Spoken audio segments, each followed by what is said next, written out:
everyone. Good afternoon. Hello, everyone who is here. Hello, who is following us in streaming from YouTube and LinkedIn. Welcome, everyone. I'm Laura Morelli, and I'm the moderator today, presenting the Hyaccelerator Day 2026 SNAM Corporate Accelerator Program that brings together innovators, industrial partners, and research institutions in order to catalyze clean tech solutions and connect ideas, talents, industry, and technology in a moment in which we all know that the energy sector is living a moment of deep transformation. The demand, the needs of technology innovation is in its highest level. And I found the data that the clean tech industry is estimated to grow plus 185% in less than 10 years. So it's time to cooperate. It's time to see how all the pieces of the puzzle, corporates, startups, universities can cooperate in order to move in fast in this challenge, which is the future of the energy industry. So we will see the accelerator program today, how it works. We will see who won the edition of last year, because it's now the 5th year SNAM is holding this event. But I will steal much time, because now we start this intense afternoon with the opening remarks of Agostino Scornajenchi, Chief Executive Officer and General Manager at SNAM. Yes, please, you can welcome him with an applause. Welcome. Thank you. Thank you very much. Thank you all of you being here today. Welcome to this 2026 Hyaccelerator Day here with us in our Energy House, the House of Energy that was opened only a few months ago here in the heart of Milan. A lot of things are happening in the energy framework, as you know. There is an unprecedented pressure in the energy system. And someone, maybe if there is something positive, even if it's not the right word, to comment around what is happening is that really energy is the heart of the problem. Energy is no longer a commercial element. Energy is what has been forever something that will make the difference between countries with power, a country without power, country with independence, and country without independence. The problem with energy is that it's a little bit more complicated respect to the general perception of it. We spent a lot of years discussing around energy transition. That is a very nice concept. That is something that we want to achieve, that everyone wants to achieve. Everyone is dreaming about a completely green world, without fossil fuel, without CO2 emission. The problem is that there is something missing between the dream and the reality. And what is missing is technology. It is not possible to manage an industrial system without fossil fuel. It is not possible to manage electricity system without a certain percentage of fossil fuel. It's not a matter of bad willingness, it's not a matter of bad intention, it's simply a matter of fact. And the missing element is technology. Given that technology in the energy sector is moving slow, again, it's not a matter of bad willingness. It is slow because it is more and more complicated respect it was presented for a long time. That's the reason why we do prefer not to talk anymore about energy transition. That is a concept in which everyone is thinking about different sources competing one against another, trying to replace one with another one. That's simply not possible. The only way, it is what we have clearly explained during the presentation of our recent business plan, something that took place here in this room a few weeks ago, is that we need to integrate different sources, taking advantages and limits of each sources, keeping everything together. It does not mean that it's impossible to evolve. It does not mean that it's impossible to reach that technological advancement to reduce the usage of fossil fuel, to reduce emission. But this is something that will require time, commitment, and money. That's the reason why we are proud here in SNAM to have incorporated this element as one of the main relevant pillars of our industrial plan. SNAM has been, also for historical reason, at the heart of the research in the energy sector. The experience of NAM in the methanization in the gas sector started with the experience of Enrico Mattei already in the 50s. It's something that shaped us. It's part of our story. It's part of our heritage. We want to continue to be present in this environment. We feel the duty, the obligation to do that. It's part of our role, and we are ready also to bear some risk in order to do that. I spent a couple of years in the venture capital environment. There are a couple of colleagues here that I have the opportunity to meet in my previous experience. There is a lot of potential, a lot of innovation potential around energy. The problem is that I do not believe that it will be easy for venture capital, for private equity to move forward with an innovation path without the support of a corporate. Because what you need is, of course, innovation, or of course, new ideas, technological advancement, but you will need also the industrial capability to scale up something that will have to be implemented in an industrial framework. That's why I see pretty positively SNAM moving forward jointly with young startups in making a part of their journey together. That's the reason why we are here today. That's the reason why we do consider Hyaccelerator an important element of our strategy. That's so important for us to be present, to assist young corporate, young entrepreneurs that are trying to develop innovation to be industrialized. And we are here. I don't know which could be our role. We could be partner, we could be clients, we could be together, we could be people that will provide finance, that will provide industry, that provide laboratories, experimentation on field. We want to assist the young corporates to provide a real results, putting available, giving them all our availability in terms of commitment. It is part of our strategy. The management team is fully committed around that. That's the reason why we are really happy to support this initiative. We are an industrial partner. We want to be a system enabler. I think that we leverage on our industrial credibility, in our institutional credibility, to connect research, emerging technologies, and the real life of the electricity and energy and gas industry. So thank you very much for your time, for your patience. I am at the end of my presentation. I think that we all want to take benefit from this journey today, and let me ask to Claudio to join me on the floor. And Claudio, please.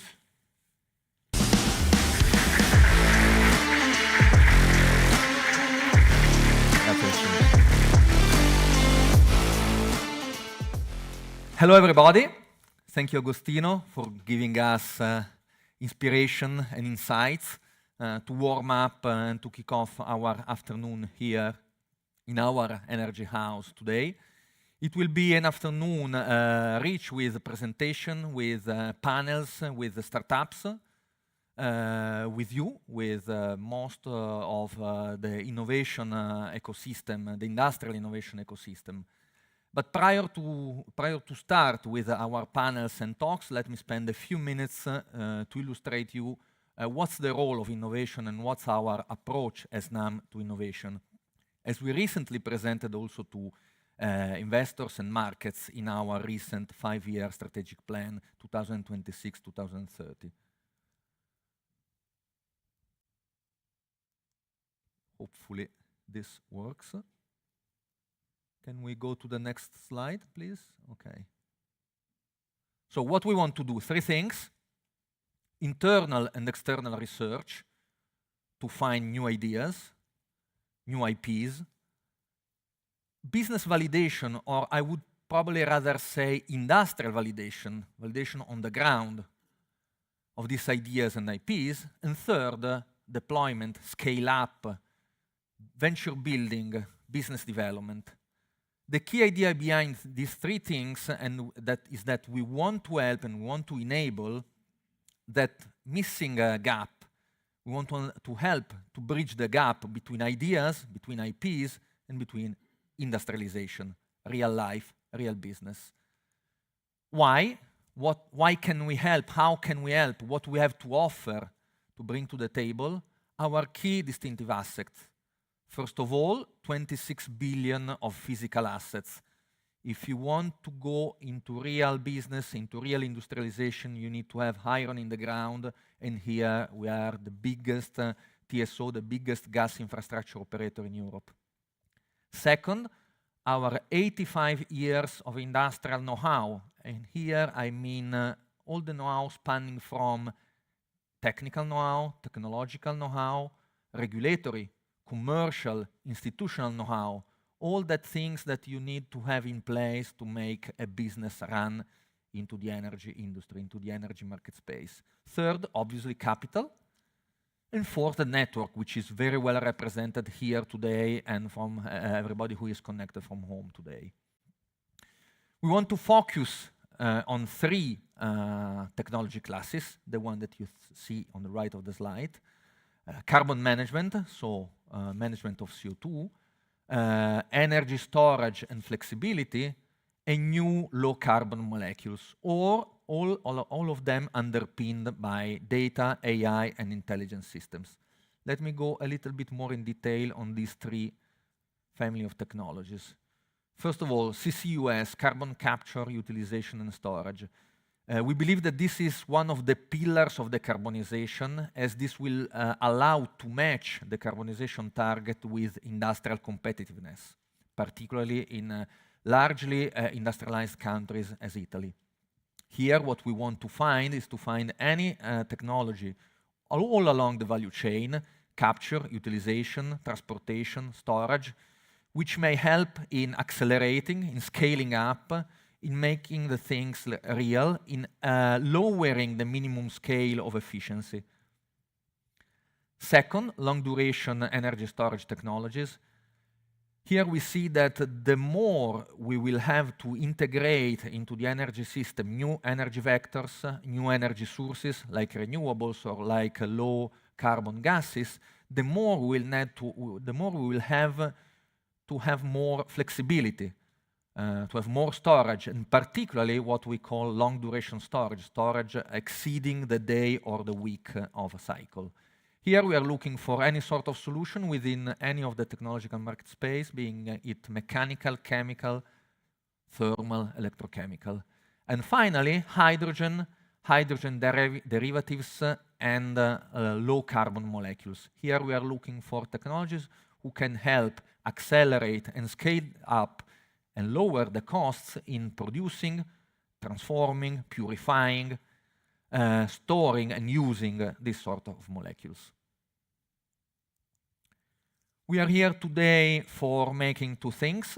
A Call4Startup, the Hyaccelerator Call4Startup, which is at its 5th edition.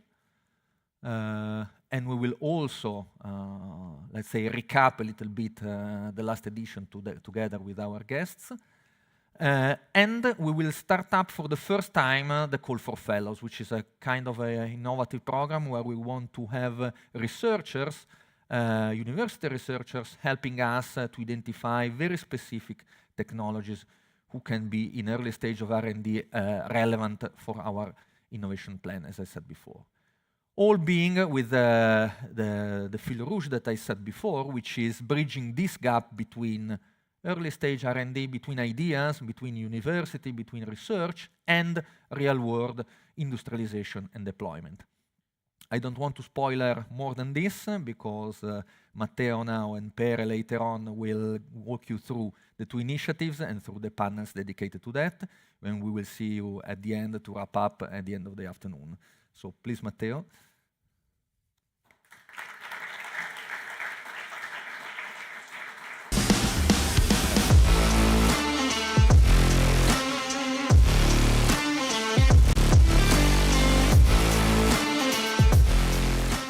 Thank you, Claudio, and welcome everyone to our Energy House. Let me start with a simple but critical observation. Many high-potential research ideas, they never make it out of the lab. They get stuck in between and they never reach, as Claudio said, a real industrial application. And this is rarely due to lack of scientific merit or ambition. It's usually due to lacking of other important ingredients, such as adequate funding, access to the right ecosystem, and industrial validation. And this is the reason why we have created this new initiative called the Call4Fellows. And what is it? It's a 2-year R&D project where outstanding researchers from all over the world can apply, bring forward their ideas, and if selected, they can perform this R&D project in one of the top-tier Italian universities that are represented here today at this event: Politecnico di Milano, Politecnico di Torino, and University of Bologna. But the key distinctive feature of this program is that it will always have SNAM as industrial guidance throughout its execution. And apart from funding, SNAM will also provide, as also Claudio mentioned, our industrial expertise and access to the right ecosystem, as you can see looking around in the room today. And last but not least, also access to our technology infrastructures, which are industrial labs where technology can be tested at industrially relevant condition, bringing the TRL at a higher level. TRL means technology readiness level. So how is the program structured? We have 4 sections, 4 phases. The first phase, call-in selection, which is open now, is where when the researcher from all over the world can apply and bring their ideas to us. And the Call4Fellow team will review them on a rolling basis. Then the top 15, 20 applicants will be selected and they will move into the screening phase. In this phase, jointly with the universities, we will interview these researchers, where they will have the opportunity to better explain their idea and motivation to participate to the program. And at this point, we will narrow it down to the 5 finalists. These 5 finalists, over the summer, they will go into the exploration phase, where we'll do an actual matchmaking within the host universities with the research groups, so that they can perform the R&D project in the most suitable way. In this phase, we will also draft the R&D roadmap for the project. And then at the end, a committee will select the winner, which will access the program, which is a 2-year R&D fully funded project with the funding of up to €500,000. And always with SNAM Research and Technology Center team as its guidance throughout the execution. Another important thing I'd like to mention is that the outcome of the program is not fixed. We want to maximize value and impact. So we can foresee different outcomes. For example, a direct application of a technology on SNAM infrastructure or one of its partners. It could require another round of technological development program, or it can become a venture, a spin-off, where the fellow could have an active role. So why we think this program is cool and it does matter? It's because it has benefit for all the actors in play. For the researcher, they will access adequate funding, the right ecosystem, and as I mentioned earlier, we have technology infrastructures, which are basically a place where you can come and test your technology in the so-called valley of death, between the technology readiness level 5 and 7, and we have 2 already in construction, and 1 will be operational at the end of the month, 1 at one of our biomethane plants in Legnano, not far from here, related to biohydrogen technologies, and 1 in Mortara, in one of the gas grids of SNAM network, which is called MEMLab, and their technology for gas separation and purification can be tested.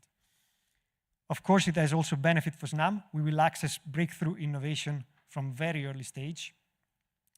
And it has, of course, also benefit for the research group at the university, which can be contaminated in a positive way with new ideas, new competencies, and that can strengthen their capabilities.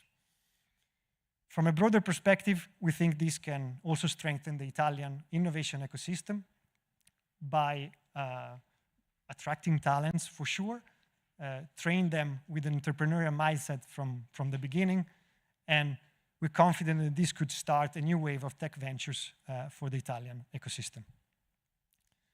I'd like to conclude my short talk by saying that SNAM is an enabler of the energy system. With this new program, we would like it to strengthen the position of enabler of the innovation ecosystem, connecting all the actors in play, and specifically top-tier researcher with the top-tier Italian university, really trying to bridging this gap between industry and academia and avoiding the fact that ideas get stuck at lab stage. And with this, I would like to thank you very much for your attention and enjoy the rest of the afternoon. Thank you. You leave the stage. Thank you for showing us these actually brand new initiatives of the Hyaccelerator Day program. So all the researchers and also outside Italy, so this is also a nice thing that from universities all over the world, all over Europe, can actually bring technology, innovation, and ideas here in Italy, because I would also like to thank Scorna Yankee that reminded us, Enrico Mattei, so the potential we have as a country, but also the fact that energy is now not only a matter of GDPs or growth in general, but it's also a matter of sovereignty. We've seen it today. So it's more important now to cooperate, that every part, corporates, SNAM, like in this kind of projects, universities and startups cooperate and try to find a way to communicate better, because it's super important. It's the time we have to do it. So we will start seeing from the first step of this innovation chain, let's say, that is universities, of course, because it's where the ideas are born, where they can be developed and the seed can be put into the ground to see if a plant grows. And I will do with the speakers of this first panel that are Donatella Asciuto, Rector of Politecnico di Milano. Yes, please join me on stage. Claudio Pirri, Vice Rector of Research Model and Infrastructure Development at Politecnico di Torino. Yes, you can also on the other side if you don't want to pass next to me. Okay, and Giovanni Molari, Rector of University of Bologna. Welcome. Yes, you can give them an applause. Welcome. So you have an important role as a representative of academies, because sometimes, I mean, when I talk to venture capitalists, sometimes they say there are not enough startups, so then there's not enough offer. But that's true in part. Of course, we have to try to find the ways to make better the communication between the academy world and the corporate world, because this is the hurt of what we say we call tech transfer. That is an issue in Italy, but not only an issue, and we know that. So Donatella Asciuto, let's start from you.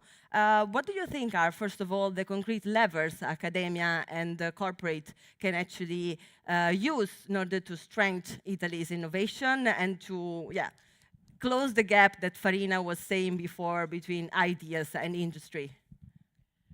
Thank you for the invitation, and I'm glad to be here.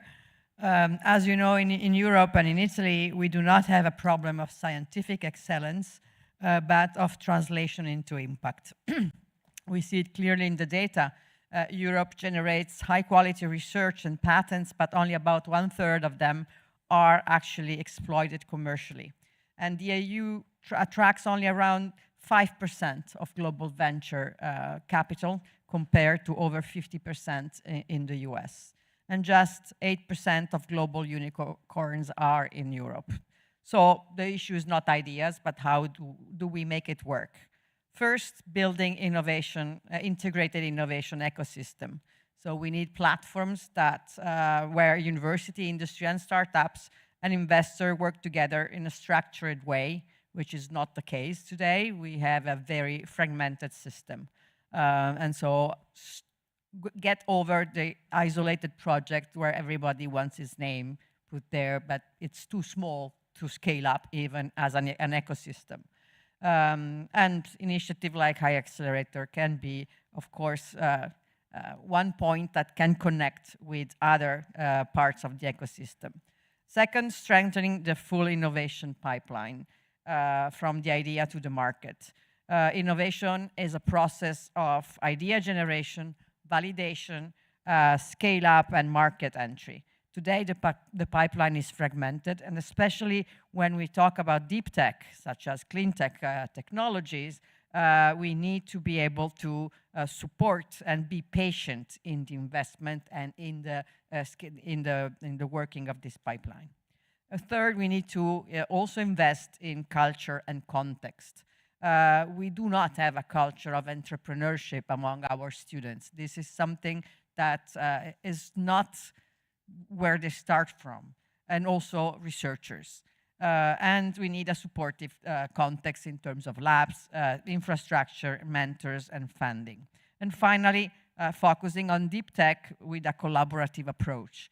Deep tech is where Europe is very strong scientifically, but also where the gap between the market is and the research results and the market is the largest, and requires patient capital, sharing infrastructure, and strong public-private partnership.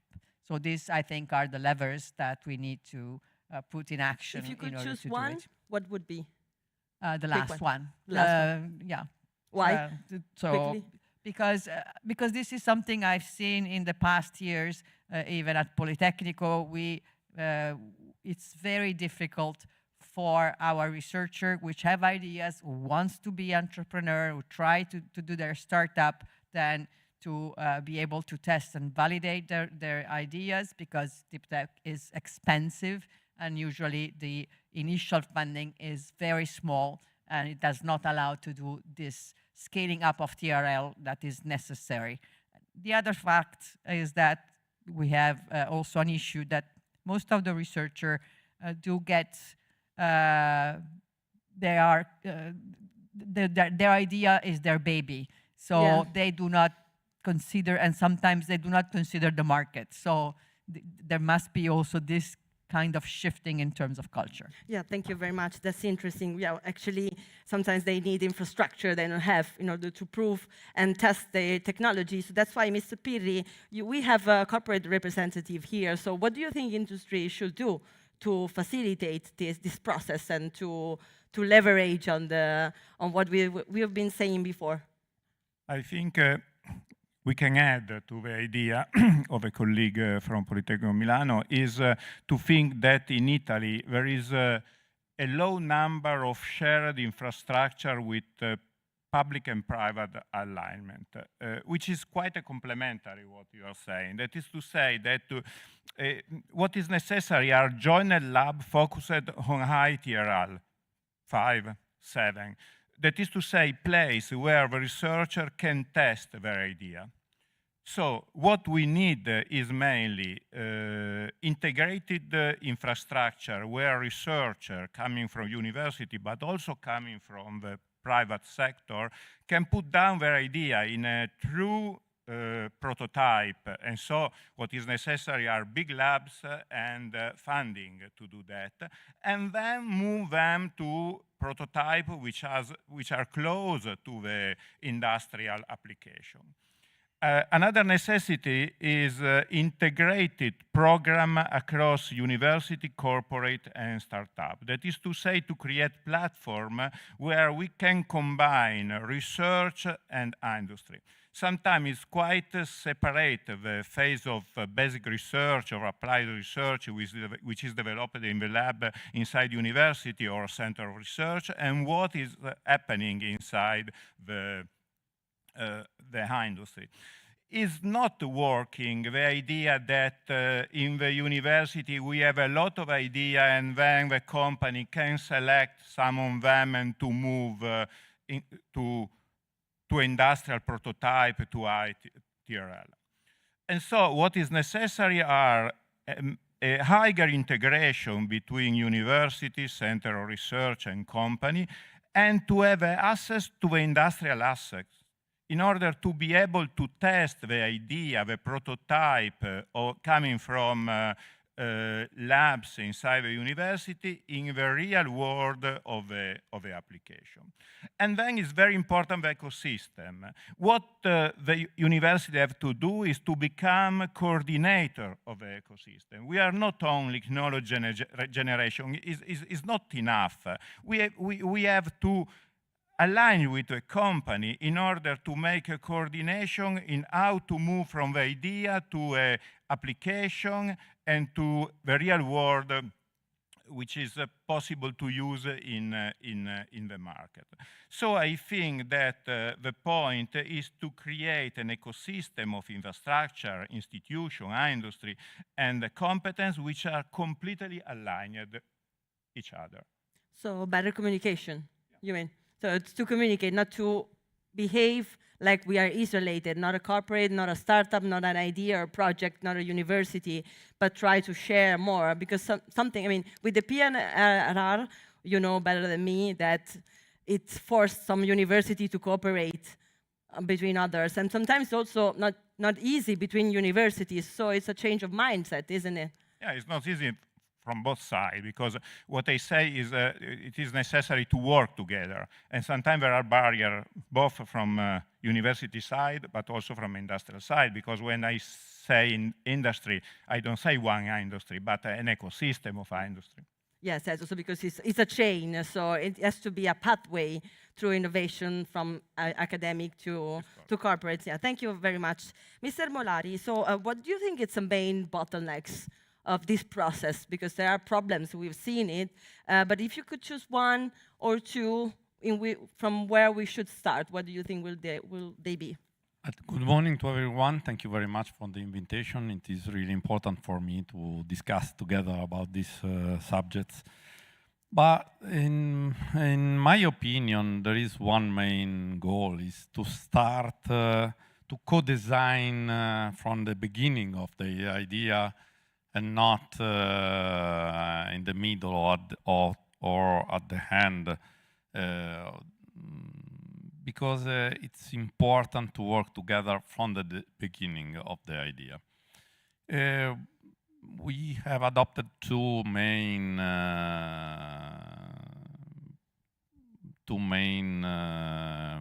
frame. The first is the joint laboratories. We work a lot on this field. We design a laboratory, some laboratories together with companies, and we work together day by day on the same subject, starting from the beginning of the main idea and working day by day to increase the laboratory, to increase the idea, to work together, both sides. It's not important that the laboratory is in the university or in the company, but working together, researcher from the university, researcher from the companies, day by day on the same subject.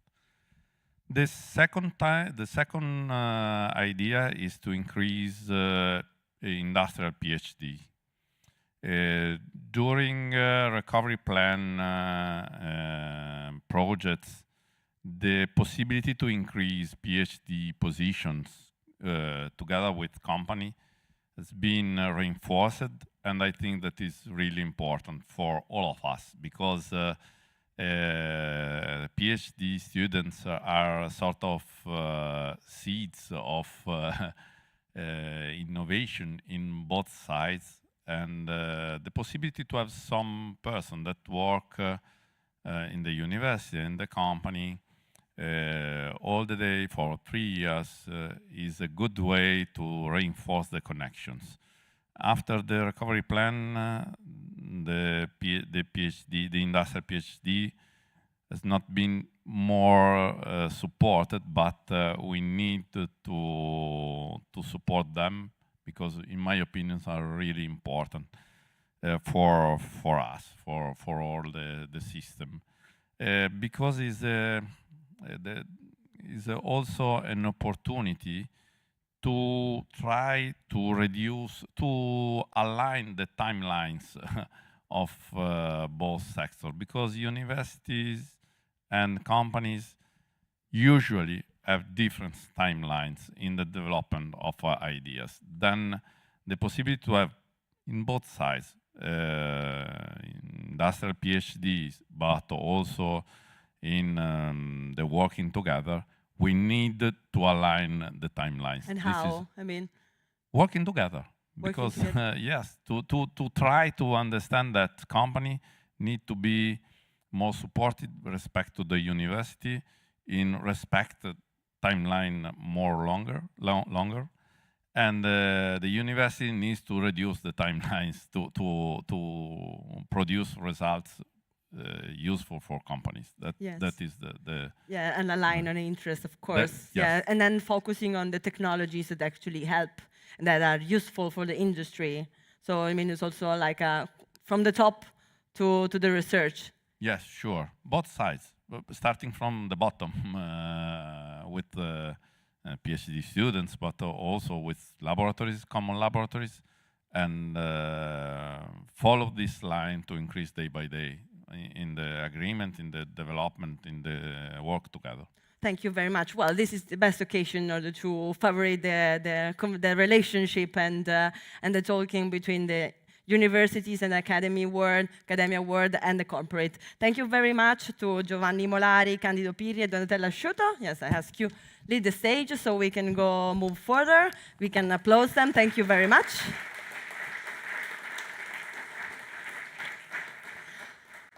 Because now we move forward of today, we're seeing how important and what actually universities ask to corporates. So this is actually a pretty nice insight for all of you, if you want. But I mean, the need of technology, they can produce the technology, the innovation corporate needs, but there must be a relationship between them. And of course, programs like this can actually help in order to create. So let's move forward, because we now present the part, we've seen the fellow part, now with the Call4Startup side of the program, and I'll do it with Pere Margalev, that I call to the stage. Yes, you can, yes, the name. Thank you very much, Pere.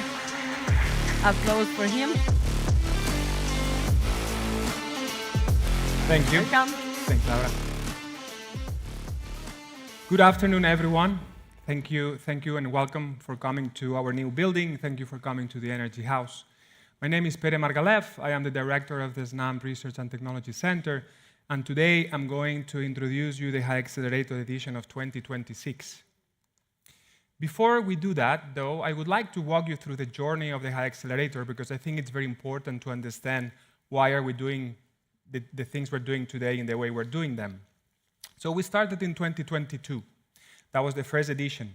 At that time, we did it alone, so it was just SNAM who started this corporate accelerator program, and we just focused on one technology pillar, which was hydrogen. 2023, we thought, okay, let's expand a little bit and let's include also derivatives of hydrogen. So we also included ammonia, synthetic fuel, methanol.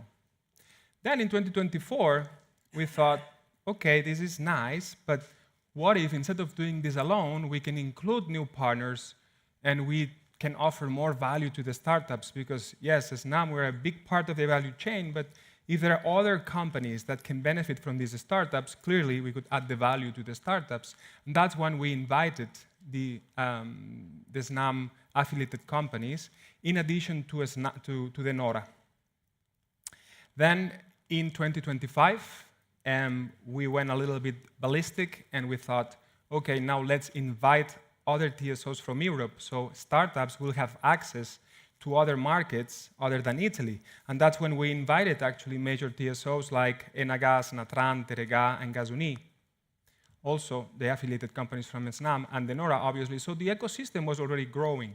At that time also, in 2024, we said, okay, in addition to hydrogen, we must include new technologies here, because it's not only about hydrogen. As Agostino said before, we need to do all the technologies. We need to help them. We need to develop them. Otherwise, we won't develop a decarbonized economy. So we included CCUS and we included long-duration energy storage in the pillars, in the technology pillars of the Hyaccelerator. And here we are, 2026, where we have, of course, these technologies, and we have added two new additions. One is the Call4Fellows that you've heard from Matteo, and we have invited to participate in the program 9 industrial technological partners that I will introduce in a minute. Before I do that, let me share 3 success stories from the Hyaccelerator program. The first one comes from the first edition. This company from Padova, Particular Materials, they came to us, they actually won with this crazy idea. They came to us and they said, what if we do electrolysis of water, but this water being at supercritical state? That means water at 374 Celsius, 221 bars. No one has done that before. It sounds extremely dangerous. We didn't know what to do with this. We thought about it and said, well, if that could happen, we could have hydrogen produced already at 200 bars, which means that we could inject it directly into underground storage facilities without the need of compressors. And I'm sorry for our friends from Kubogas, but we would avoid the compressor stage in that case. Then we went to the NORA because we didn't really know what to do and if it was even possible. The NORA said, well, this is crazy. We're in. And we signed a trilateral JDA with the NORA in 2022. And today, I'm really proud to say that we have filed a patent together with the 3 companies. And we won a 3 million euros funding call opportunity from Europe. And now we're building a short stack that will be operated at the supercritical conditions. That's a clearly success story from the Hyaccelerator. Another one, it's not as advanced, but it may become, it's from Reverion, which is this also winner from 2024. It's this German startup that developed this reversible system based on solid oxide cells that can do electricity or it can do hydrogen, depending on what you need. So it's a perfect system for sector coupling that connects the gas grid and the electricity grid, but not just from the gas to power direction, but also from the power to gas side. And it does it at a very, very high efficiency, unprecedented. In fact, they are beating records of efficiency. So we also thought that can be very useful for the energy integration, which is part of our strategy for the future of the energy system. Let's see if we can demonstrate this technology and if we can help this startup to demonstrate this technology. So with the team, we built a consortium with European partners, and we will apply as well to a European funding call. And maybe we'll win this call and we will be able to demonstrate a big, not small, not lab scale, but already big in the field system to show that this technology can scale up. Last but not least, we have also this company TerraBarrier that won also in 2024. This company from Sweden, they actually developed these coating technologies for protecting metallic surfaces against hydrogen corrosion. We, SNAM, as for the pipelines, we didn't really need it, but our partners at Kubogas raised their hand and they said, actually, why don't we test this with our compressors? And today, they've been researching it for a year or so. They are part of their vendor list, and who knows, maybe it becomes some commercial arrangement between TerraBarrier and Kubogas. All of this wouldn't have happened without the Hyaccelerator. And I'm sure that with this year's edition and the future editions, maybe in 5-10 years, we'll have plenty of these stories more to tell. So, before going into the details, what do startups need? I think today it's been said a few times. Of course, they need funding, but this is not about funding. This program is not about funding. We don't help them. We don't give them money to raise, to continue their operations. They are good at that. Entrepreneurs have their rounds open all the time, and they're very good at that. We give them something else. What we think the startups need, in addition to funding, is they need to demonstrate their technology at scale. They need to find real industrial uses. And we need access to markets. So those are the 3 things that the Hyaccelerator gives to the winners of the program. We basically perform these pre-feasibility studies with the winners in which we evaluate a specific program at scale for a specific real use case, and we do it with the experts from the industry.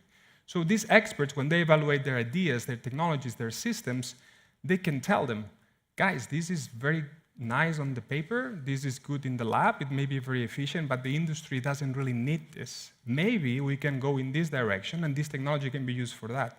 So this interaction between the entrepreneur and the experts is actually extremely valuable. And we do it with this multi-partner ecosystem, which I was mentioning before. Remember, 2022, we were alone. Today, we are 18 different companies being part of the Hyaccelerator ecosystem. So this year, we have, of course, the affiliated companies, Bioenergies, Kubogas, Grincher, and renovate. We also have these TSOs from last year, so Gasuni, Enagas, Terega, and Natran. And in addition, we invited 9 industrial technology partners, which are Ansaldo Greentech, Denora, Eni, Edison, Drina, Italgas, Sonatrach, SIAT, and Fincantieri. All of them agreed to participate in this ecosystem, in this program, in this initiative. Here I must pause for a second, and I want to really thank my team because they were instrumental to make this happen. Those are not just logos on a slide. It was a lot of work actually to engage all these companies and agree to participate in the program. So congratulations, team, because you did a great job. So a little bit on the specifics. The call for startups is already opened. It started 20 days ago, 23rd of March. It will close in May 3rd. It's a global program, so companies from all over the world can apply. We've worked before with US companies, so time difference doesn't matter. We'll adapt to your timeline if you want to apply. Again, hydrogen, CCUS, and long-duration energy storage with what Claudio mentioned, all the specifics, so basically all the value chain. TRL 2 to 9. It doesn't have to be commercially available or ready or no. It can be TRL 2. It can be an idea in a napkin. Remember the idea, the story of the supercritical electrolyzer? That's what it was, an idea in a napkin that become now a real thing. So the process, and with that I finish. We have all these stages. We have the submission, which, as I said, will close in May 3rd. We will receive all the applications, and then we'll evaluate them, and we'll do the screening, and we'll select about 20, and we'll do the interviews with the entrepreneurs. Then from these 20s, we'll select 5. And then these 5 will pass to the acceleration path. They will be finalists. The first acceleration path phase, it's called the discovery, and it will be June and July of this year. So it's quite fast. Then we'll do deep technical dives with our experts. Our meaning SNAM, but also all the partners experts. Remember, we have 18 companies here that will be looking at this. And then we'll select 2, and those will be the 2 winners of the program, of the Hyaccelerator 2026. With the 2 winners, we'll go through the acceleration path, which is the validation path, September to December. And we will do this pre-feasibility study in which we'll go very deep into the technology, and we'll study first of a kind. We'll study, who knows. As Matteo was saying before, the outcome, like with the Call4Fellows, here is the same. It can be a joint venture, it can be commercial agreement, it can be a first of a kind, who knows. And with that, I'll leave the QR code for the companies that are here that want to apply or online. Please do it. You still have 20 days, and the process is very easy. Thank you very much, and enjoy the rest of the evening. Thank you.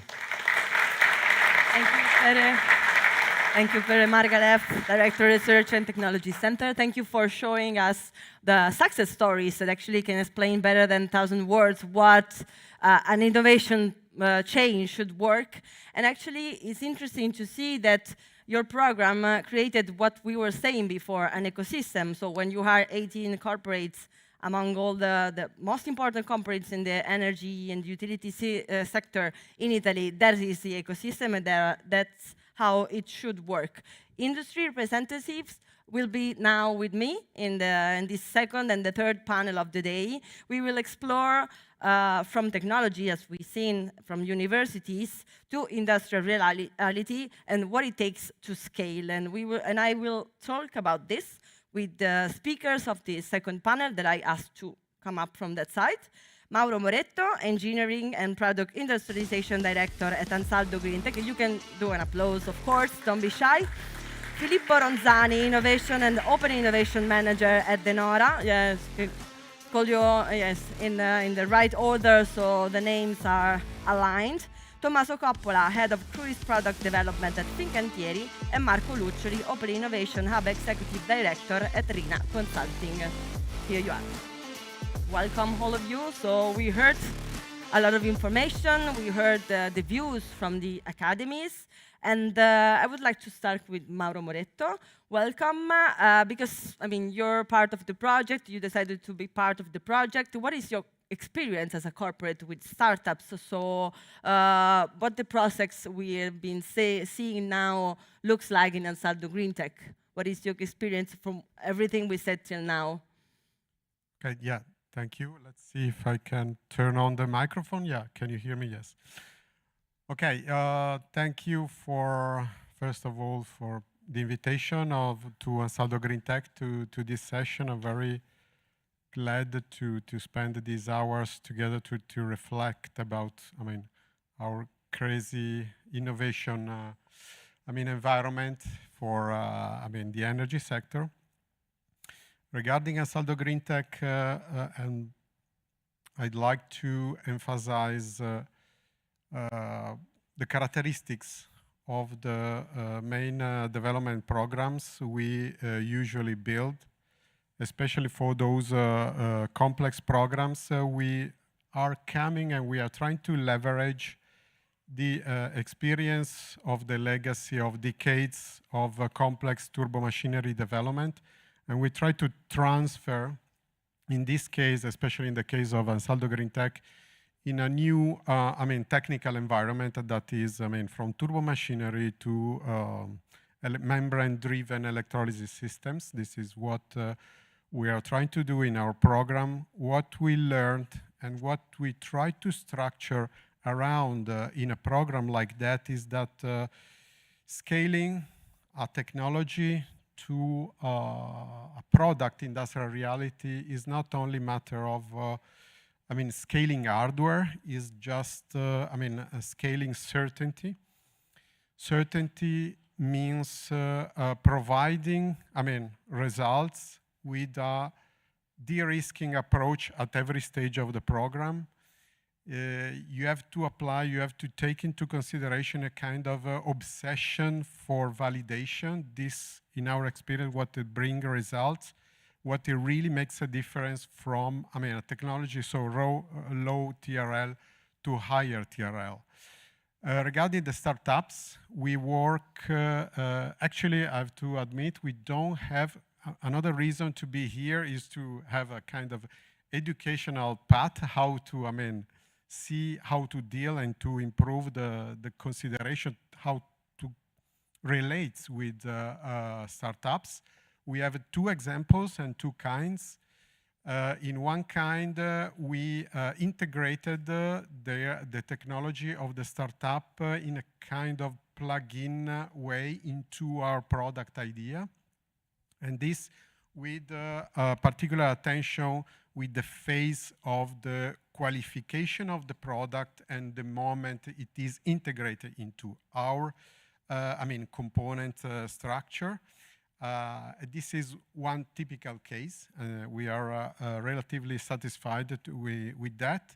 Second case is to assign and exploit the competence and the speed and the focus of the startup in order to explore some area of the technology we are developing in order to have a better coverage for the future and better position it for further improvements of the product idea we have. Thank you very much. So such interesting examples in which how things should work, but only when you do them, so it must be really practical. Thank you. Mr. Coppola, within the marine industry, how do you apply this and how Fincantieri supports startups?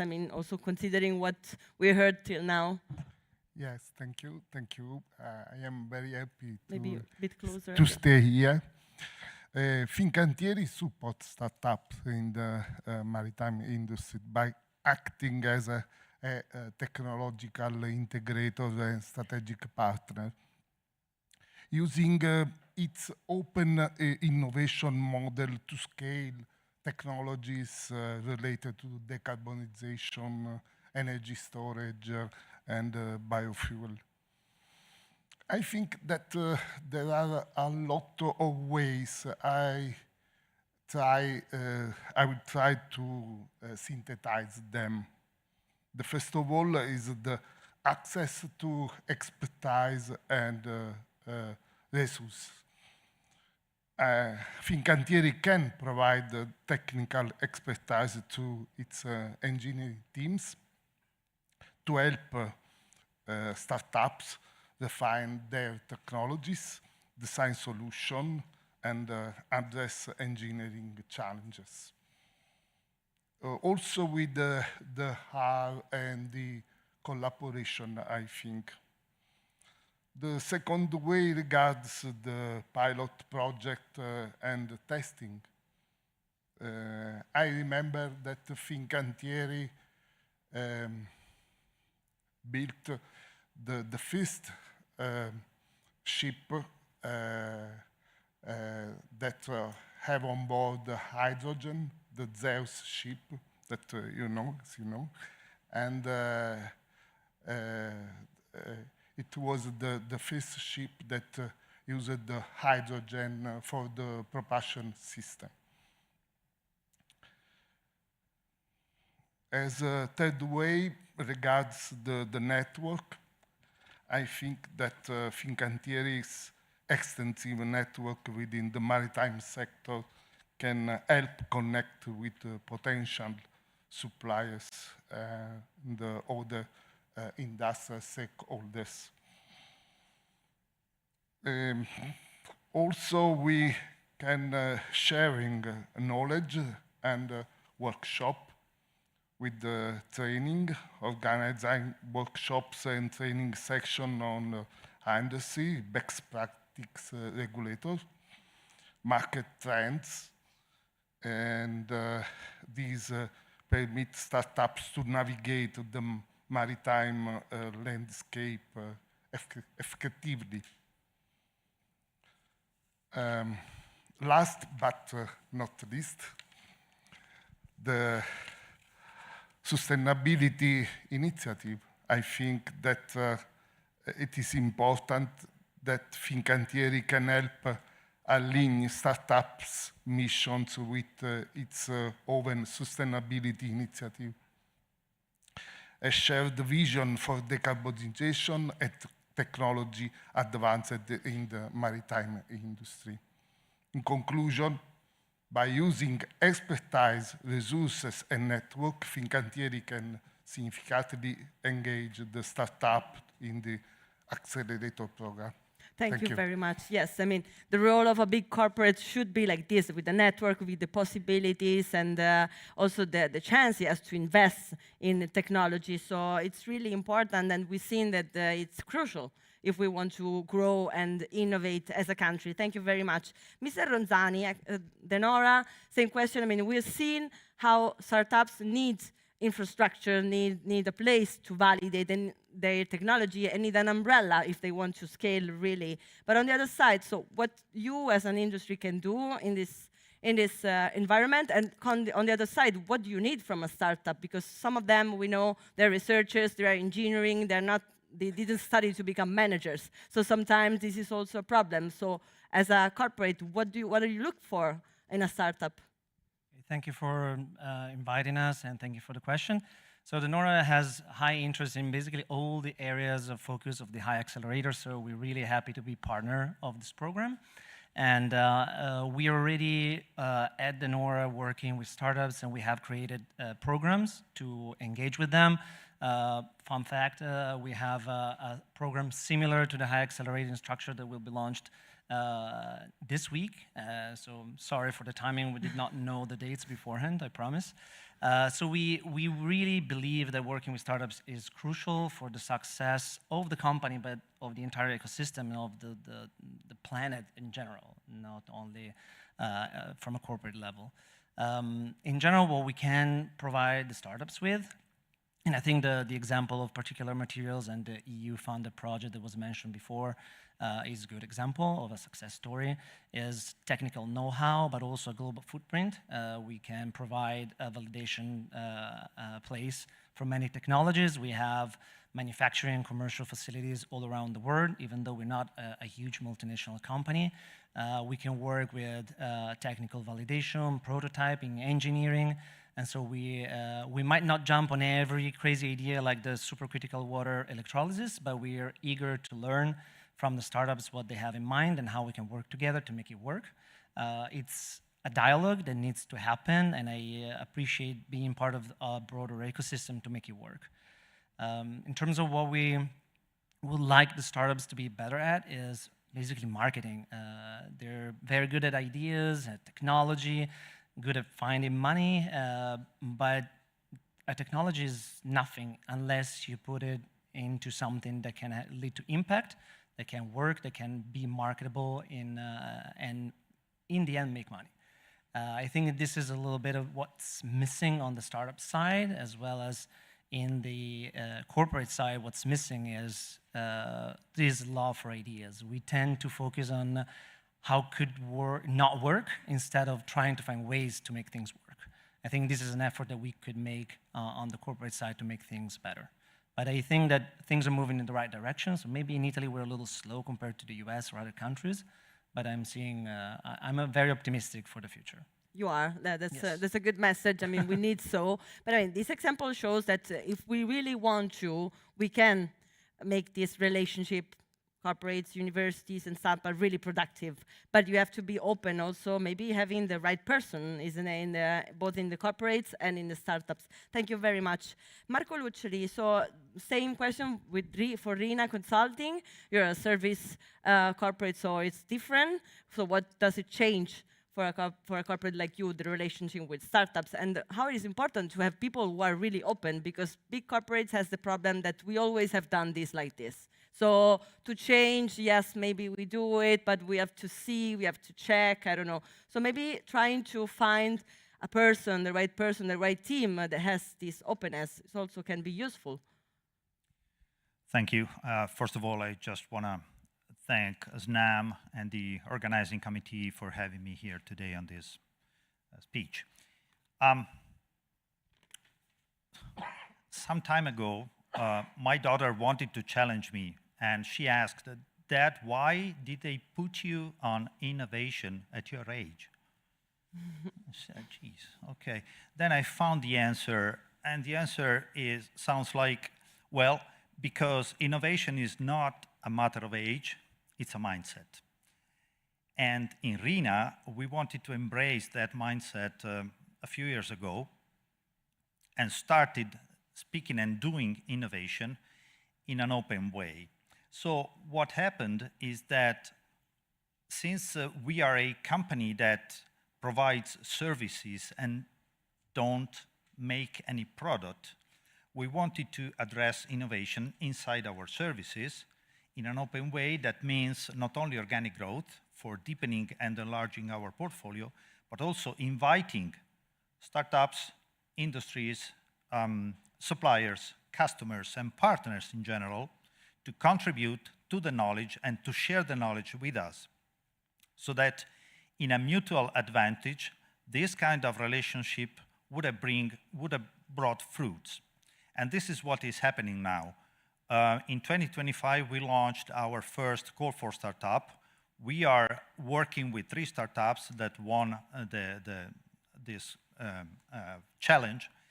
And the way we intend to make innovation work, because innovation has to be translated into something real, concrete, we say innovation should become real in a short time, cantierabile in Italian, otherwise it doesn't work. And we said, okay, we are in the middle between TRL 3 and TRL 6, 7, 8, let's say. So we bring ideas from early demonstration to mature technology ready for the industry. This is our bread and butter. We stay in between ideas and industrial reality. How do we do that? First of all, being a knowledge company, we have a number of experts and quite a lot of expertise in helping this happening. Second, we truly believe in a number of pillars that can make this real. Being these pillars, learning for both parties. So not training, learning, that is something different. Bear with me, please. The second pillar being testing labs. We do believe that building testing labs and testing the solutions for real together with our partners is going to achieve the goal. Third, demo centers. We truly believe in the idea that in many cases, building one-to-one industrial scale demo centers helps the thing to become real. A few examples.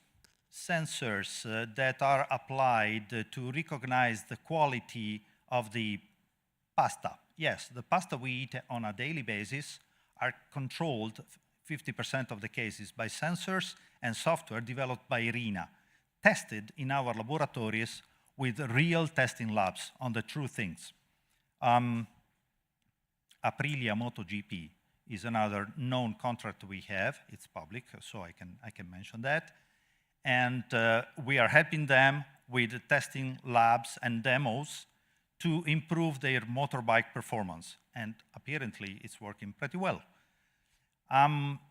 Last thing we did on a one-to-one scale is the construction that becomes a true living laboratory in industrial scale is a steel-making plant. Yes, we have a steel-making plant in our garden in Castel Romano that is the headquarters of the Open Innovation Hub, Italy, Med, and Africa.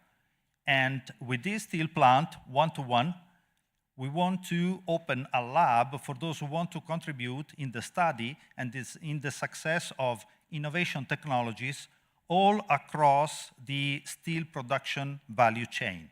So put the ideas on the ground with true labs and plants to make them work and bring them to industrial scale. Voila.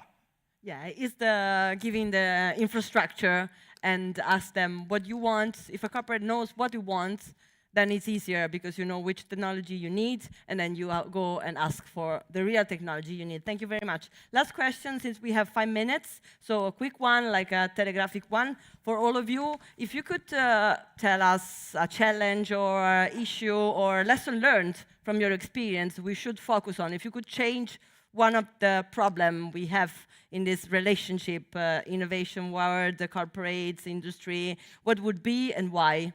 In a minute and a half. Yeah, no, to me is, I can mention human factor.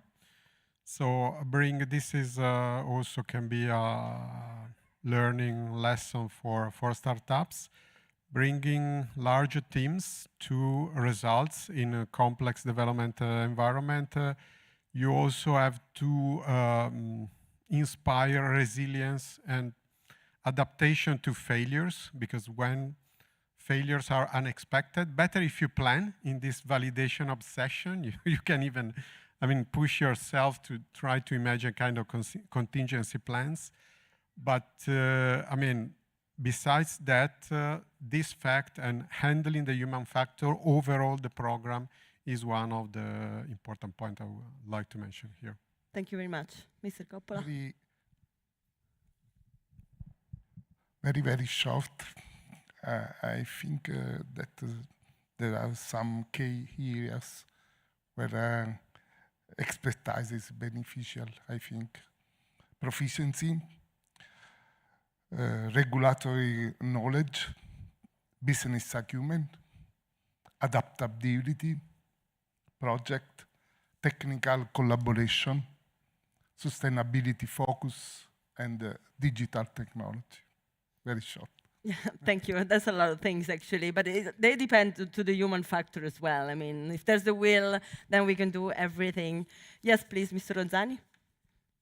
I think we should have more programs like this one by many different corporates, and we should embrace this idea of creating partnerships within them.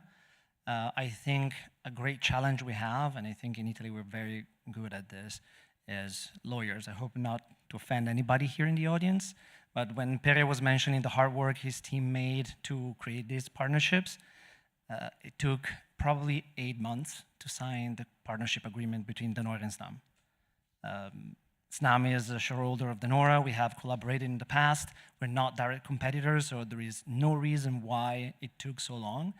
And maybe we should just try to learn how to be less afraid of failing and try to collaborate more among corporates, because there are so many topics we can innovate in which there are no problem whatsoever with IP or competition, where we can actually make our companies grow and the system and the ecosystem grow together. Yeah, thank you very much. Thank you. Mr. Luccioli, please. Well, there are several lessons that we have learned and we should apply on a daily basis, actually. A couple of that come to my mind. Well, the first one is we need to be humble and think as our partners are thinking. The large industry is also the large providers of services like we are for the market, have the tendency to say, okay, I know, you listen to me, and we go together and we'll make the idea work. Sometimes it is the case. Many other times it is not. We need to realize that those who are providing the ideas want to be brought to industrial scale through a company that listens to their needs. So it's like we are with a bus on the highway running at cruise speed, solid, very structured. But then we have a lot of these sports cars running around us, maybe with a tank that is not necessarily filled up. They have to stop on a quite frequent basis to refill. So listening is one, and try to be on their boots, on their clothes. More than we do, actually. Second and last, I would say that we need to bring in also other sources of knowledge. So not only what we have and what our partner has and shares with us, but maybe also more with the universities, more with other industries, so to create partnerships that are multiple phases partnerships, and therefore share the knowledge, being very used to the fact that the more we share, the more we communicate, the quicker will be the transition from idea to industrial reality. Thank you very much. Well, okay, events like this one as an example, your programs are an example, so we are on the right pathway, and then Filippo Ronzani, you're optimistic, let's be optimistic too. So thank you very much for the speakers, you can give them an applause. Thank you. Yes, you can leave them on the seats, because we talked about how to scale. Now we will talk about from innovation and to operations, so how to from the scale to the real world use of the technology. And I will do with the second panel. The speakers are, of course, I asked them to come here with me: Gabriele Lucchesi, Hydrogen Director at Edison; Giacomo Silvestri, Group Head of Innovation Ecosystem at Eni; Peter Durante, Chief People Innovation and Transformation Officer at Italgas; Simone Zampatti, Specialty Gases Application Manager at SIAT; and Michele Cuonzo, Strategic Planning and Industrial Transformation Director. Welcome. Yes. Don't be shy. I mean, you heard what we were been talking about, so I mean, won't be slightly different, but it's interesting to see that different experience can lead to different ideas, but the common why, let's say, is the fact that we need to be open in the innovation. We need the corporates to have a mindset that welcome innovation and welcome the way startups apply. At the same time, they should teach to startups how to think as a corporate, isn't it? So, Gabriele Lucchesi, talking about the use of the use of technology. So, how in your Edison, what is your experience about this, and where are the main complexities of the hydrogen sector? Because I mean, it can change compared to the sector, isn't it? Well, first of all, thanks for the invitation. And also, as a former employee of SNAM, I've been working 10 years in the 90s. It's a pleasure to be back to Mamma SNAM now and then, so especially in these beautiful new premises. I start from the second question, if you don't mind. Just a brief. Hydrogen is a new vector, relatively new, because all this new renaissance of hydrogen started in 2020 with the a new European strategy, and that launched huge investments, huge funding possibilities. Despite the amount of attention and funding, the complexity of hydrogen basically is I will say, a simple technology with an economic sustainability problem, which is operating cost. Hydrogen needs, by electrolysis, a lot of consumption of electricity. And that's a cost, especially in Italy. So this is... Easy. It is easy, but not sustainable, both for who produce and who has to buy it.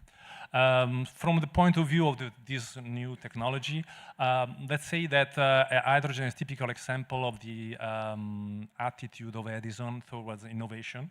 It's an innovative vector, and Edison has always put innovation in his way of working. I will make just a little example. In 2023-24, we enter in operation 2 brand new combined cycle gas turbine power plants with use Ansaldo turbines. And that can use up to 70%, if I remember well, a mix of hydrogen with natural gas. To have these power plants enter in operation in 2023-24, there is a long deciding phase. The final investment decision was taken, I guess, in 2018, so well before the new renaissance of the hydrogen in Europe. And that's a typical small example of the attitude of the Edison Group through innovation. Always have it on the radar, always have it in the relationship and in the development of the project. As regards the startups, which is a little bit the focus, what we look in startups, first of all, I think we look some focus. They startup focus on precise needs and they are agile and quick. That's what we look for, and so this is much maybe better than a big company structure with procedures as can be Edison. And of course we also look for talent. What can we offer? We can offer, of course, spaces, the possibility, as Pera correctly was saying, to apply and verify and test and verify the scale up of new technology, new ideas in an industrial context, and possibly with a further step to the market. We are really active in this sense. We have venture capital initiatives in funds or directly in startups. We have a model which is venture client. There is the innovation business unit, which, let's say, has a mapping of each industrial operational division of Edison Group, the specific needs. It just targets them, make a selection, and then through very often through the use of startups, it can reach and develop some solution, first of course on a pilot stage, etc. Just to complete, attitude is also through the Edison Officine, which is spaces, laboratories that we have to develop green gases, hydrogen, CO2 capture, whatever you name it. And with these spaces and this initiative is an incubator that we very often are available and share with the startup. Last but not least, I will mention that every year Edison organizes a program which is e-Dias, which is dedicated to the to all the employees. They can propose innovation project. They make a contest, they select the best one, and 1 or 2 of them every year are tested. And this comes very often from the man who operates a little power plant in I don't know where. And this is very useful because from maybe starting from a little idea, you can scale up at the level of the needs of the group and this improve, of course, the activity. Yeah, that's interesting. I mean, it's finding innovation in the last remote places you never thought about. Well, I mean, it's about having what we were saying before, a corporate having a long-term view and a proposal, an idea, and a value proposition that actually embrace innovation. Thank you very much. And Giacomo Silvestri, so if we should identify the best startup, which skills and aspects should it has? and with which criteria you choose startups. So let's try to define a general startup like a model. So all the startups that are listening to us and they will apply at the program and know what you need. Yeah. So honestly, we don't have it. So I don't know where the startup are. We haven't found the right and the perfect model. What I can say is that we are learning a lot, and I mean it's now pretty long time we're working with startup. We are innovating with startup. I truly underline 3 times what Mr. Skornajenki has said about the unprecedented momentum and the need of technology in this specific momentum. And I really appreciate the question because together with the team, we start debating about what is our model. And our conclusion is we don't have a model, but debating about how we engage startup or what a startup can expect from us. Definitely, I would say we find out at least 3 perspectives. So first of all, we start from the business need. So we need to have a specific and clear, and even better if simple, business need. The second is that we always try, and so far I would say in all the occasion we did, to apply the innovation or to co-develop the innovation in the real asset, not in a sort of lab environment, and there is a reason for that.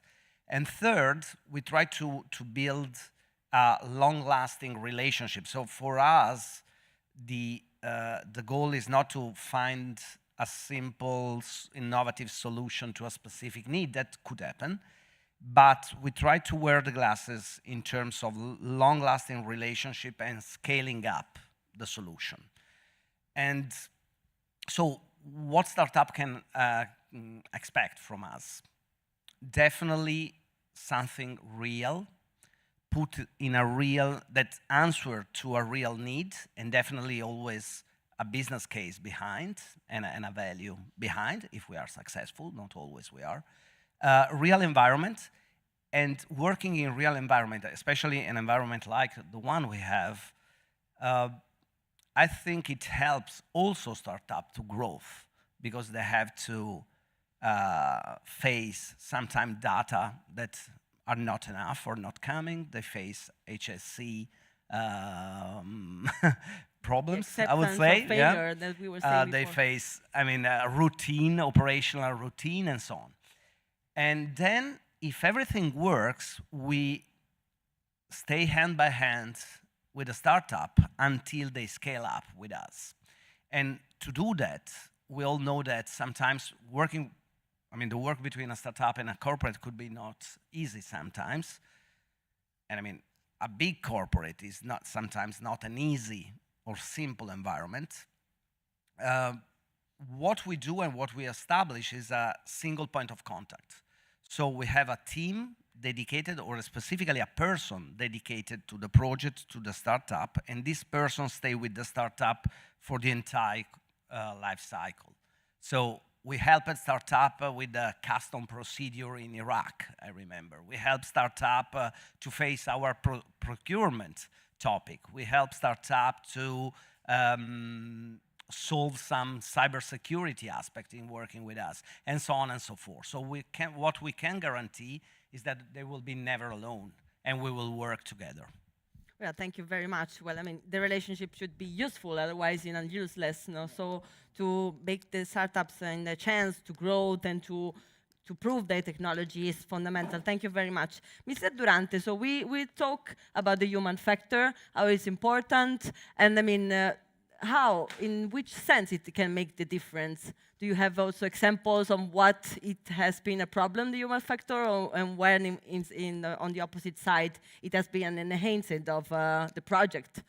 Problem and opportunity, no? Yes.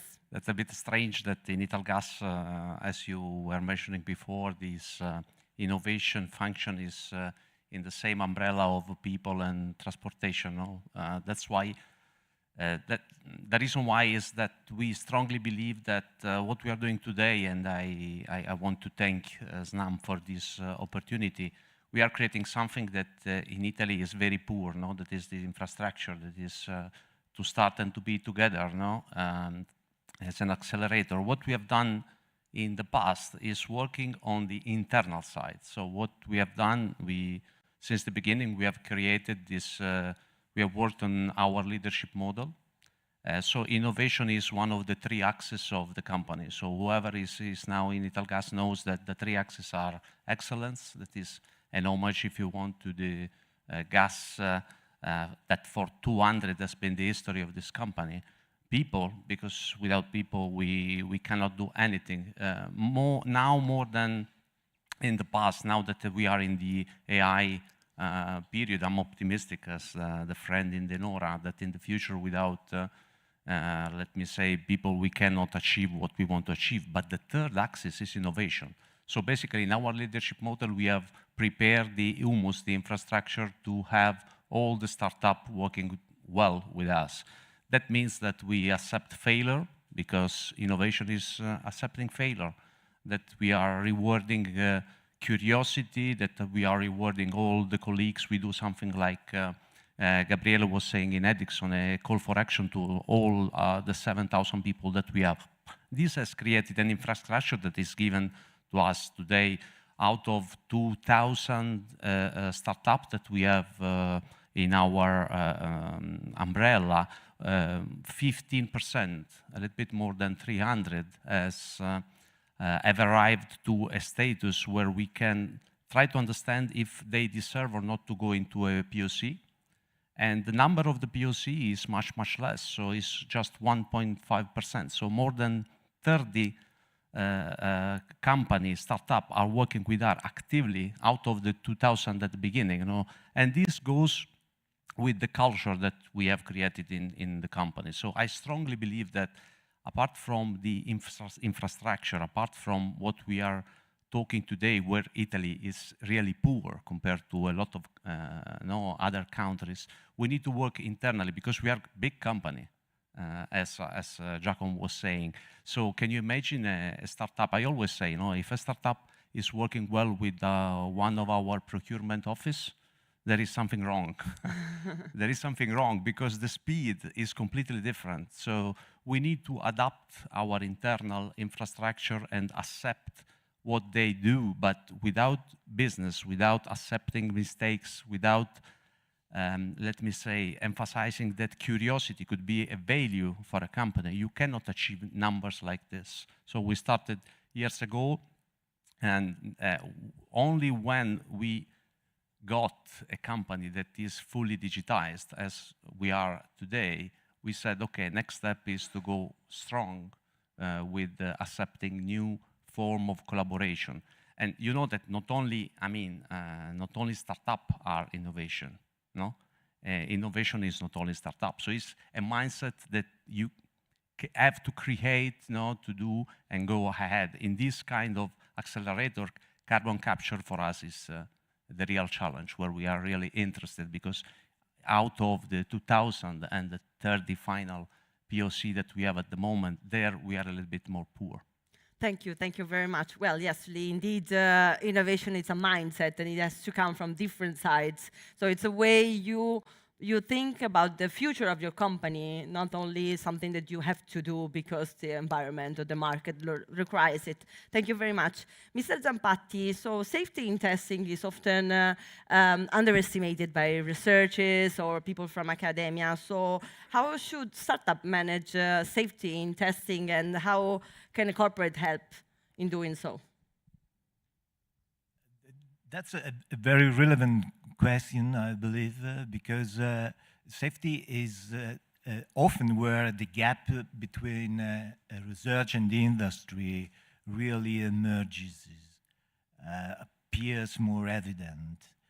From the startup side, I think mindset shift is the very first step. Testing a solution, a technology in a lab is fundamentally different from testing the same solution, the same technology in an industrial context. this, safety is where the two realities differ more.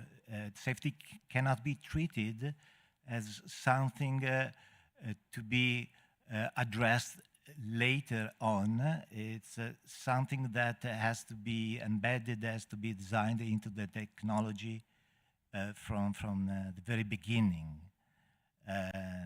This means thinking earlier about operating conditions, failure modes, interfaces with the existing assets, and of course people. At the same time, this is where corporates can make a real difference. At SIAD, but I believe, I'm sure that it's the same also for the all the other industrial partners. Safety is part of our DNA. It's a prerequisite. It's not a constraint. With almost 100 years of experience, we can offer startups a secure, structured environment where experimentation can take place, can happen without unnecessary risk. This includes clear procedures, defined responsibilities, risk assessments, and maybe above all, access to people that have seen technologies evolve and then sometimes fail in real operating conditions. I'd like to add maybe one more thing. Safety has to be seen as an enabler of innovation, not as something that slows it down, a barrier, a brake. Actually, a startup that has the possibility to test their technology in a safe industrial framework, accelerate learning, build credibility, and at the end increases their chances of scaling later on. Thank you. Thank you. Well, it's an element of risk, of course, so it should be considered as all the others, also because sometimes risk can can maybe be a deterrent for doing something because they're not properly managed. So, Mr. Kwon, so from this side, more generally, we've seen one of the risks, but more generally, what do you think, I mean, both sides, startups and corporates, should manage this risk? Also, prior to start the project, to start the program, the cooperation, because, as I said, sometimes it can be a problem. Yeah, thank you very much. This is a very important point. First of all, let me say that Sonatrach Raffineria Italiana is no stranger to open innovation. In the last year, we have done several initiatives, activities with accelerators, with open innovation platforms, in particular in the energy infrastructure, like Cross Connect. And so I'll try to bring some real life experience as well. So when we speak about risk, let's start from the corporates. So for the corporations, the risk, I think, are essentially two. The first one is the typical technological risk. So you select a certain technology, you think it's valuable, that's not proven yet, you invest of it, but it doesn't scale. The second risk is what worries me more, and it's the obsolescence risk. And don't think about obsolescence like in the energy sector that is decades. Now obsolescence is very, very quick, very fast. The evolution is very quick. And so what is the typical case? You select a certain technology, the technology scales, but somebody else selected, another technology that, just a few times later is more efficient than yours. And so, but this is even more dangerous because you scale the previous one. So you invest a huge amount of money. So you really risk to be out of the market with this. And that's something that, if we look at the energy transition world today, with so much innovation, so many new things, in the renewable hydrogen, carbon capture, biofuels, in all these technologies, I mean, in all these, let's say, technologies, but there are so many different solutions that it's quite often the risk of selecting not the right one is quite high. So it's very important to have a portfolio of initiative. It's very important to cooperate with startups as well, to have a complete overview of all the different solutions and really make the right choice for your company. If we now go on the startup side, I think that the real risks are in terms of overstating the technology, just because maybe there is the opportunity to close a deal, but this is not the right strategy for sure. The second one is not to focus enough on the operation of the site. Okay, we have large companies. Large companies, quite often, they manage operations. Okay, that's a very important aspect. So there are some aspects like permitting, authorizations, health, safety, environment priority. These are not constraints. These are priorities for us. This is part of our culture. So if you don't put the right focus on that, any cooperation between, let's say, a corporation and a startup is going to fail for sure. Yes, thank you. That's interesting because it's something that a corporate knows, because of course it's a corporate, it has passed through some different stages of growth, but it's something that a startup just don't know because they didn't experience yet, especially if they come from the academia. Of course, they don't have the clue of what it means to run a business. So this is one of the topics actually corporates can make the difference. So last 3 minutes left. I would like to ask you the same, like a quick takeaway, a challenge, a lesson learned, something we should focus on, a message we can leave, because we have to create and enhance an environment in which all the subjects dialogue together, and we have to do it fast, as much faster as we can, because, you know, technology becomes obsolete pretty soon. We're seeing it with the software compared to AI. So, I mean, the world is going fast and we need to be faster. So, having said this, having said all the things we've said, where should we start?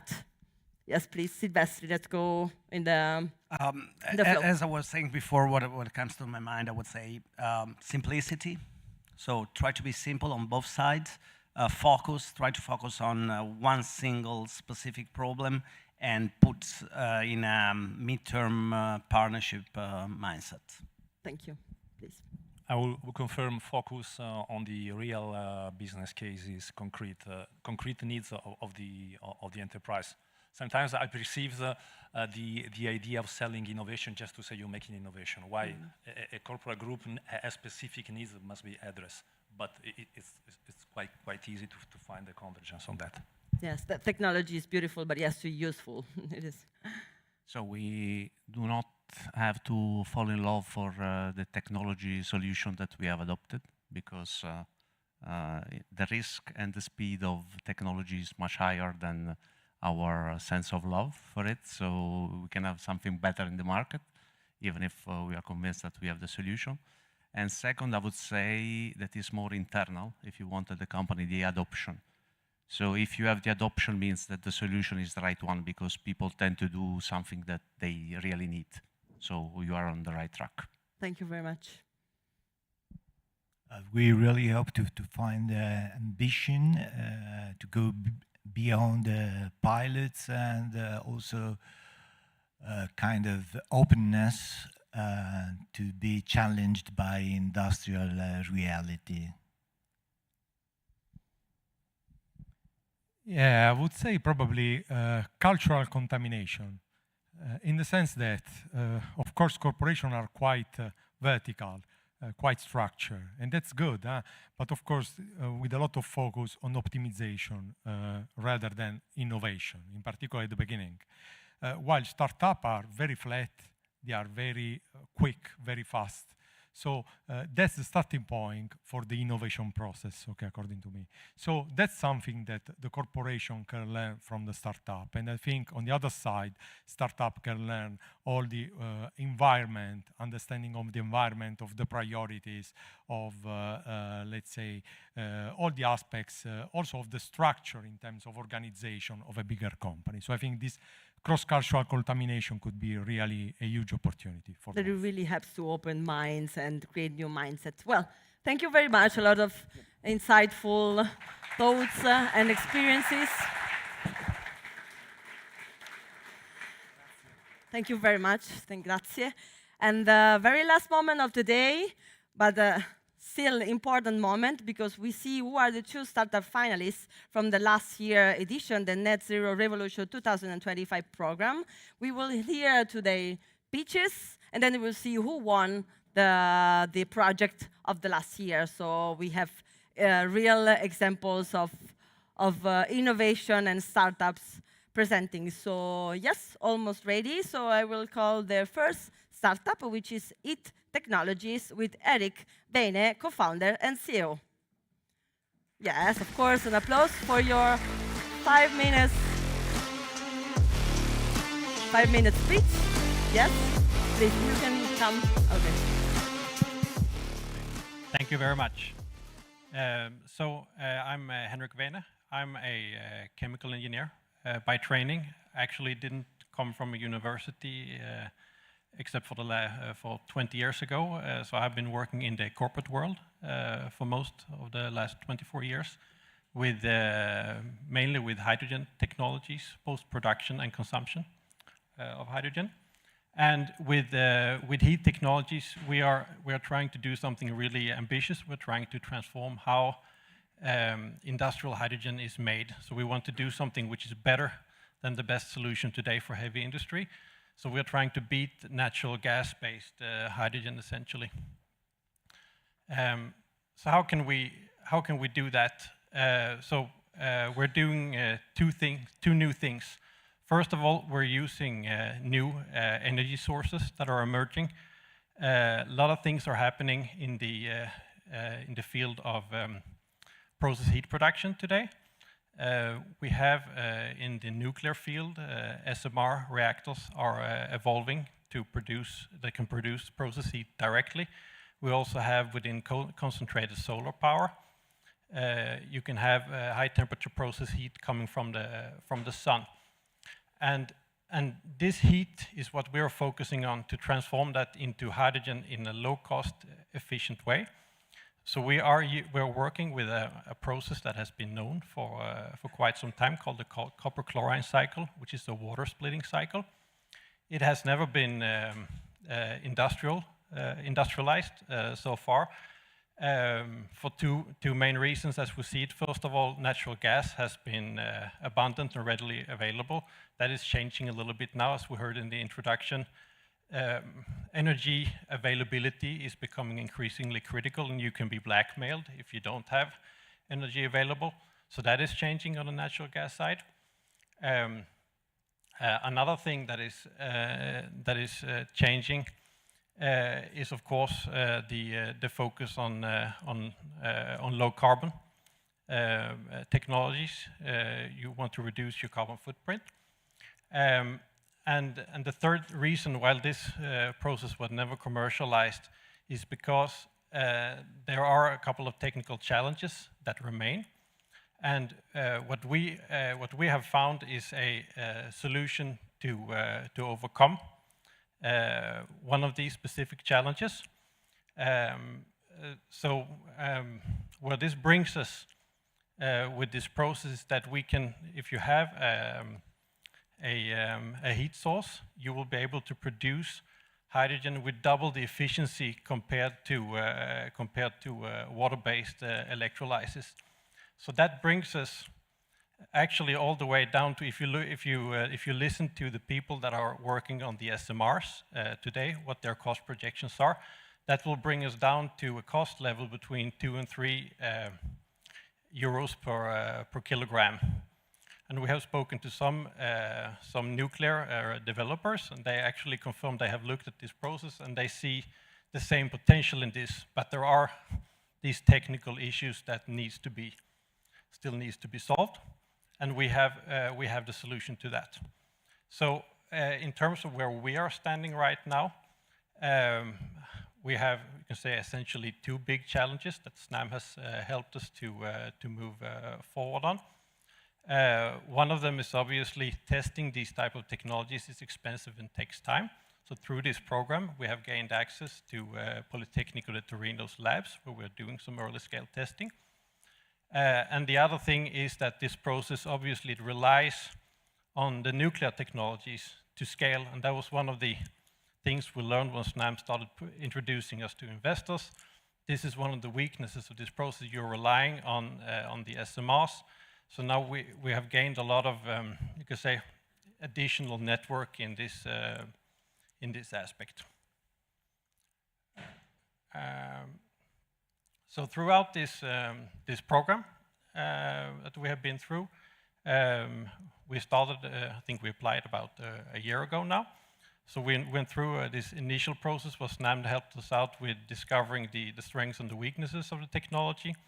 And then we dived further into the investor pitch, because we come from the corporate world. So this making investor pitches is not what we are strong at. We're really good at developing technologies, but we're not strong in fundraising yet. So SNAM has helped us out with that. Then, like you can see in the picture here, we started working on the initial pilot scale testing of the technology, which is extremely valuable because it's a big hurdle. And then the most important thing that is going on right now is that the day after tomorrow, we're handing in a application for a EU call for clean hydrogen technologies, where we will, according to the project plan, we will build a demonstration plant together with several partners that SNAM has also helped us put together. So right now, we are planning to this type of technologies takes time to develop, obviously. So we're aiming at hitting the market with this technology in the early 30s, which is about the same time as the nuclear reactors are foreseen to be available in the market in larger scale. The next step for us is this demonstration project that we are applying for. And that will be started beginning of next year. So hopefully, if everything pans out, we will have a demonstration plant in about 2.5 years' time. So like we've heard many times here before, these things take a lot of time, but if you succeed, there is a lot of potential. Thank you. Thank you to Eric Bene, CEO and co-founder of IT Technologies. Now it's turn of Mitico. So, and I call on stage the Director of International Operations, Ronald Rogers. Welcome. Welcome here on stage. It's your turn.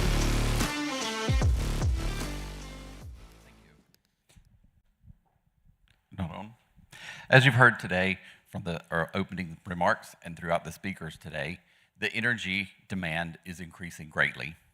We're also trying to solve that problem through the energy evolution of the CO2 problem and mitigating the impact on the environment.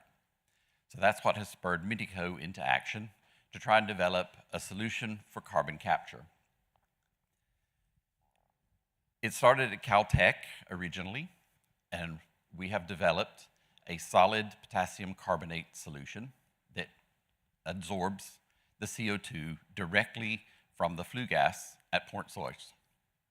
So it just plugs and plays right in your smokestack system, right in your environmental system, as a component to just absorb and recover the CO2. We've done it really simply.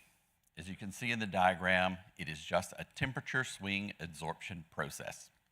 So we've really driven down the complexity, because today it's an amines-driven process in the commercial field. And that's just like running another chemical plant next to your plant with high operator complexity. Here, all you do, bring in the flue gas, it passes through some temperature adjustments into one reactor for adsorption while the other is desorbing, and then the CO2-free gas returns back to your smokestack, and the big piece of equipment is just the tank that holds the CO2. It is the most simple process around. So from my 30 years in industry, that's what really drew me to this solution, is its simplicity and the fact that anybody can do it. With this process, we've brought the three things that we think industry need: affordability, simplicity, and a green solution. We have driven down the cost to below $60 per ton at scale. That's much lower than any of the solutions available today. Direct air capture is very expensive. Amines are double the price range that we're targeting for our solution at scale. We've done that by driving out the heat and energy use and making it well integrated with the supplier. You're having some combustion process that's generating the CO2, so let's use that heat. Therefore, we've made it very achievable at scale. As I've mentioned, it's really simple to operate. It runs on its own. I've been using students to do it industrially. It's a modular design, so we can scale to fit any size. So again, scalable to any real process.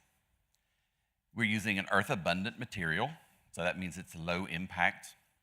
We're not generating any toxic byproducts like the amines. We don't have the dead fish logo on our process. And we're giving you the same purity CO2 at the outlet as the amine process, but no corrosion concerns. So it's a really simple, easy process that we think is what industry is looking for to decarbonize. Also, it doesn't mean that you have to have a giant plant. We're making this affordable at small scale, so any user can go for it. The company's in Switzerland, America, Abu Dhabi, and I've been living out in Thailand, as I'll show you. We've been around, this is year 4. We've raised about 6 million in funds, and we're right now looking for a bit more. And we're really in Mateo's Valley of Death. We're at 5, 6, and we're trying to speed through that as fast as we can and scaling up to a commercial unit. I just finished Centennial 1.1, capturing 30 tons per year. It was our first application outside of our labs and doing it in the field. We worked in a refinery making blue hydrogen. We've just finished that project. We're currently in construction of our second project, which is 100 tons a year, so factor of 3, scale up. Our next phase is in feasibility study. We're looking at 200 tons plus per year, but going to a 3-reactor system. And we're looking for collaborative investors, trying to get that up off the ground this year. And then going into what we call our Denali phase. That's our FOAK of 3,000 tons per year. Our plan is to have that up and operational around 2028. We've made great advances with the Hyaccelerator team, so a great thank you to them. In the discovery phase, we looked at the technology, we really focused on the techno-economics, we've looked at the real market here in Italy in particular, defining a case of to where we can take this into industry and proving that it works, trying to drive towards profitability for our users.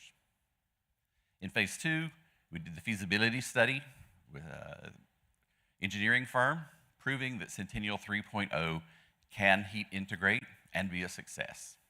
We've assessed the whole balance of plant around the feed coming in, all the way to providing the CO2 that meets the properties required. And then how do we connect that with the whole network, investors, and move the whole process forward? So Mintico's design of the Centennial 3 is there.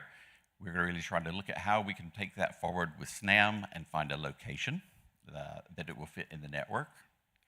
Internally, we're working on our adsorbent R&D. We've got industrial partners already working to take the formula into commercial manufacturing. The real engineering focus, as I say, is heat integration. That's where you can make the savings by taking out all the energy demands. And we're currently looking for a pre-Series A opportunity round. So we're discussing with investors. So that's been a real help from the SNAM team with the Hyaccelerator. We're a small team of only 10 people, but thank you for the key participants here in the Hyaccelerator. Alan Gu, he was the PhD student who had the idea of making carbon capture accessible, and so that no industry participants could say they had an excuse not to do it. So that was really his focus, and that's how we spun off from Caltech. He proved that it worked, and they were our first investor and moved us out. He's now based in Canada and has been mainly living in China, trying to get it up and going. The mentor for his project at Caltech was Clément Sid. He's come as the CEO. He has a background in environment. And I came along from the very beginning. I knew them before. I have 30 years as a technology provider in oil and gas, and I was advising them, and I said, yes, this has legs. This is something we can take out into the market. So we're working with a very tight team, trying to take this forward as fast as we can. So a big thank you to SNAB and the Hyaccelerator team. Thank you, Ronald Rogers. Please stay with me. Ronald Rogers, please stay with me, because now we see who won the competition last year. Yes, come along, as well as Enric Vene. Please come back. Where's Enric? Yeah, come, please. And I would like to call also Claudio Farina for giving the prize. And if he wants, is he? Yes, come in the center, please. Come in the center. Yes. So I will do, I can say, and the winner is, but actually the winner are both e-technology and Mythico. So an applause for them, because both the technologies are interested for SNAM and its partners. So,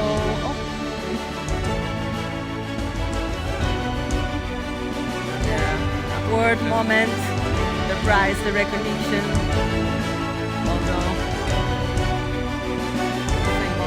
Well, congratulations for both of you for the prize. And yes, we hope tech technology will be really useful and used in the industry. Welcome. If you want a picture moment, if you want to call your team, yes. Come. Don't be shy.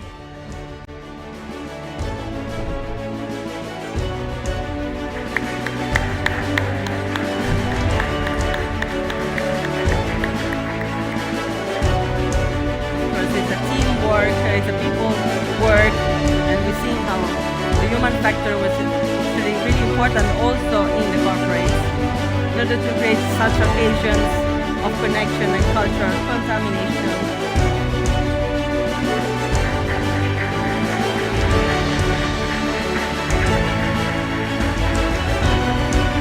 Congratulations again, all of you. Thank you very much. So you can go, and Claudio, you can stay with us. We want to close this day for the closing remarks. Yes, just a few words to wrap up. I think it's been a great afternoon and useful afternoon. I think we shared a lot of good ideas and experiences in a very open and collaborative mood, in a very open way, and think this is exactly the way and the mood that we need to keep on going to fill the gaps. We said there are gaps between ideas and industrial application. We said there are gaps between university and corporates. We said there are gaps between startups way of working and big corporates way of working. So these are the gaps that we need to fill, that we need to work on. We have the two calls open that we have said many times today, the Call4Startup and the Call4Fellows, and this is a small contribution that we built on with you in order to try to fill these gaps.